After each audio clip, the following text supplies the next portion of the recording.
എന്നാണ് അറിയിച്ചിട്ടുള്ളത് അല്ലേ?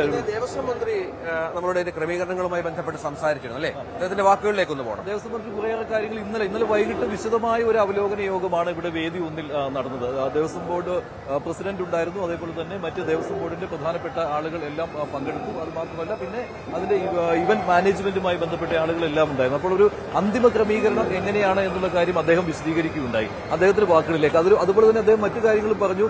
ഈ ശബരിമല മാസ്റ്റർ പ്ലാനിലെ ഏതെല്ലാം ഭാഗങ്ങളാണ് കൂടുതലായിട്ടും ചർച്ച ചെയ്യാൻ പോകുന്നതെന്ന് അദ്ദേഹത്തിന്റെ വാക്കുകളൊന്ന് കേൾക്കാം. ദേവസ്വം മന്ത്രി ഇന്നലെ സംസാരിച്ചു.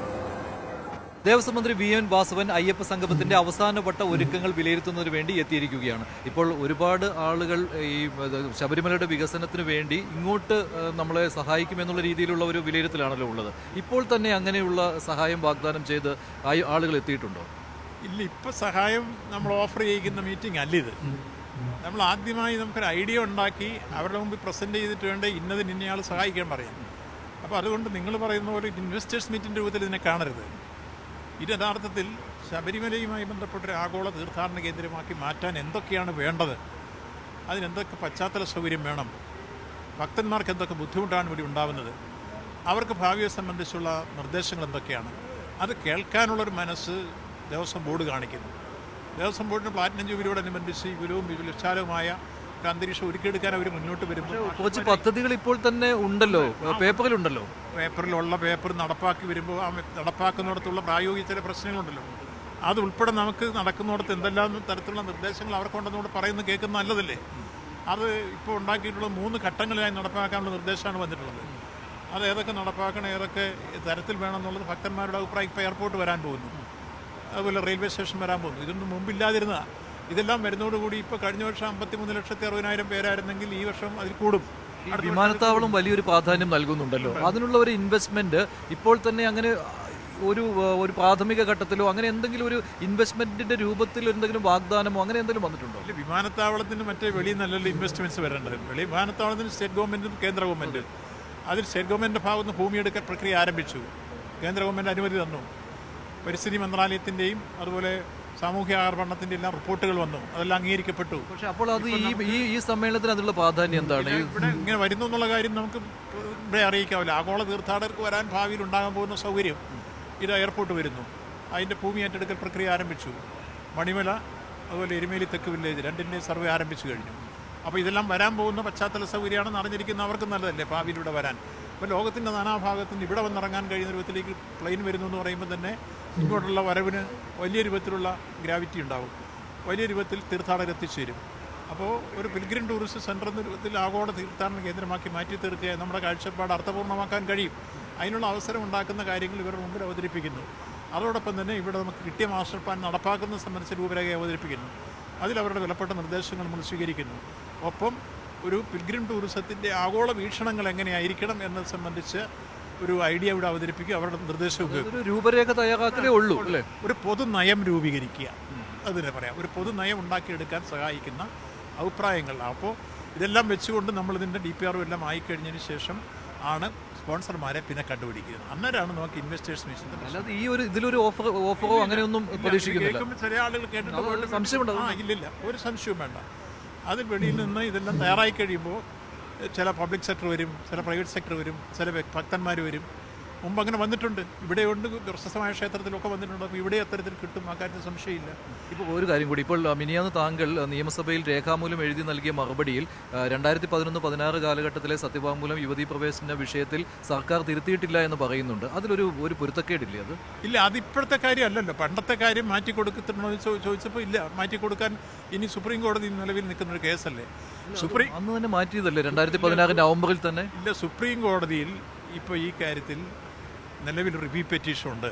ആ റിവ്യൂ പെറ്റീഷന് ഇനി കേൾക്കുന്ന സമയത്തായിരിക്കും ഗവൺമെൻറ്റോട് ചോദിക്കുക ഈ കാര്യത്തിൽ നമ്മുടെ സത്യവാങ്മൂലം കൊടുക്കുക. ആ സമയത്ത് ഗവൺമെൻറ് കൂടി ആലോചിച്ച് എന്താണോ ആ സമയത്ത്. ദേവസ്വം മന്ത്രി നിയമസഭയിൽ പറഞ്ഞ കാര്യം രേഖാമൂലം കൊടുത്തതെന്ന് പറയുന്നത് ഉമ്മൻചാണ്ടി സർക്കാരിൻ്റെ കാലത്തെ സത്യവാങ്മൂലം പിന്നീട് തിരുത്തൽ വരുത്തിയിട്ടില്ല എന്നാണ്. പക്ഷേ പിണറായി സർക്കാർ അധികാരത്തിലെത്തിയ ആദ്യ വർഷം തന്നെ നവംബറിൽ നിലപാട് അറിയിച്ചതാണല്ലോ സുപ്രീം കോടതിയെ യുവതീ പ്രവേശനം സാധ്യമാണ് എന്ന്.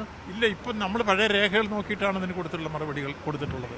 നമ്മൾ വേറെ ഏതെങ്കിലും തരത്തിൽ തിരുത്തൽ വരുത്തിയിട്ടുള്ള കാര്യങ്ങൾ സംബന്ധിച്ചോളം രേഖകളിൽ എവിടെയും കാണുന്നില്ല. ഇപ്പോൾ എന്തായാലും UDF എന്തായാലും ബഹിഷ്കരിച്ചിരിക്കുന്നു എന്ന കാര്യം ഉറപ്പായില്ല ഇന്നത്തെ നിയമസഭയിൽ പറഞ്ഞ.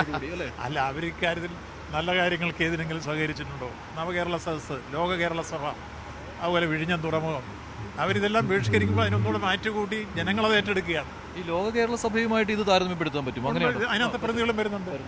ലോക കേരള സഭ അന്ന് യൂസഫ് അലി പറഞ്ഞൊരു വാചകമുണ്ടല്ലോ, നല്ല കാര്യങ്ങൾക്കൊന്നും ഇങ്ങനെ മാറി നിൽക്കുന്നത് ശരിയല്ലെന്ന് അവരോട് അദ്ദേഹം ഉപദേശം കൊടുത്ത് നമ്മൾ കേട്ടതല്ലേ. അത് നിങ്ങൾ മനസ്സിലാക്കിയില്ല. അപ്പോൾ അതൊരു ബിസിനസ് മീറ്റ് എന്ന രീതിയിൽ കൂടി കാണാം അല്ലേ? ബിസിനസ് മീറ്റ് എന്ന രീതിയിൽ കൂടി. യെസ്, ബിസിനസ് മീറ്റ് എന്ന രീതിയിൽ കൂടി. ഇല്ല, ഇത് ബിസിനസ് മീറ്റ് അല്ല.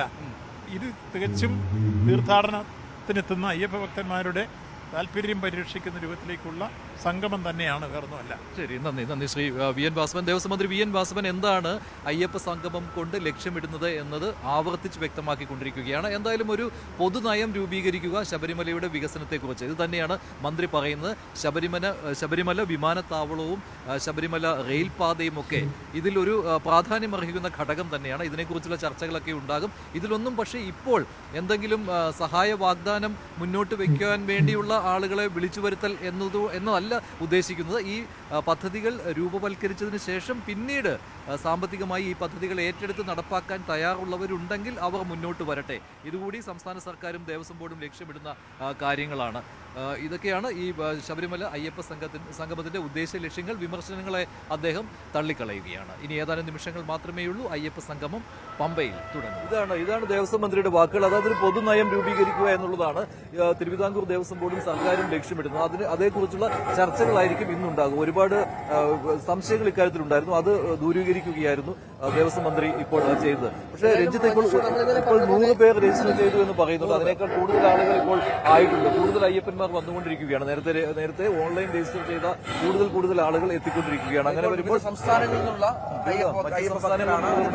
രണ്ട് മന്ത്രിമാർ തമിഴ്നാട്ടിൽ നിന്ന് എത്തിയിട്ടുണ്ട്. 2 മന്ത്രിമാർ, ശേഖർ ബാബു എത്തിയിട്ടുണ്ട്, പളനിവേൽ ത്യാഗരാജൻ. ഈ 2 മന്ത്രിമാരും തമിഴ്നാട്ടിൽ നിന്ന് എത്തിയിട്ടുണ്ട്. പക്ഷേ മറ്റ് സംസ്ഥാനങ്ങളിൽ നിന്ന്, തെലങ്കാനയിൽ നിന്നോ ആന്ധ്രയിൽ നിന്നോ കർണാടകത്തിൽ നിന്നോ മന്ത്രിമാരുടെ സാന്നിധ്യമില്ല. പക്ഷേ അവിടെ നിന്ന് അയ്യപ്പ ഭക്തർ എത്തിയിട്ടുണ്ട്. ഇപ്പോൾ അയ്യപ്പ ഭക്തരുടെ ഇപ്പോൾ രജിസ്റ്റർ ചെയ്ത ആളുകളുടെ കൂടുതൽ പ്രതികരണങ്ങൾ ഡാൻ എടുക്കുന്നുണ്ട്. അതിലേക്ക് പോകാം, ഡാനിലേക്കൊന്ന് പോകാം.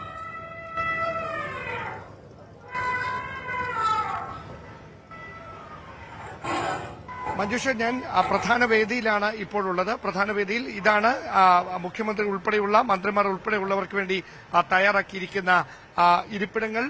ഇവിടെയായിരിക്കും 10 മണിയോടെ മുഖ്യമന്ത്രി പിണറായി വിജയൻ ആഗോള അയ്യപ്പ സംഗമത്തിന്റെ ഉദ്ഘാടനം നിർവഹിക്കുക. അവിടെ നിന്ന് നോക്കിയാൽ ദേവസ്വം സെക്രട്ടറി മുതൽ ഈ ദേവസ്വം ബോർഡുമായി ബന്ധപ്പെട്ട ഉദ്യോഗസ്ഥർ, മന്ത്രിമാർ, മുഖ്യമന്ത്രി, മറ്റ് വിശിഷ്ടാതിഥികൾ, തമിഴ്നാട്ടിൽ നിന്നെത്തുന്ന മന്ത്രിമാർ, ഇവർക്കൊക്കെ വേണ്ടി പ്രത്യേകം സജ്ജമാക്കിയിരിക്കുന്ന വേദി. അതോടൊപ്പം ഇവിടെ അതിനുശേഷം വൈകുന്നേരം കലാപരിപാടികൾ നടക്കുന്നുണ്ട്. വിജയ് യേശുദാസ് നേതൃത്വം നൽകുന്ന സംഗീത സന്ധ്യ നടക്കുന്നുണ്ട്.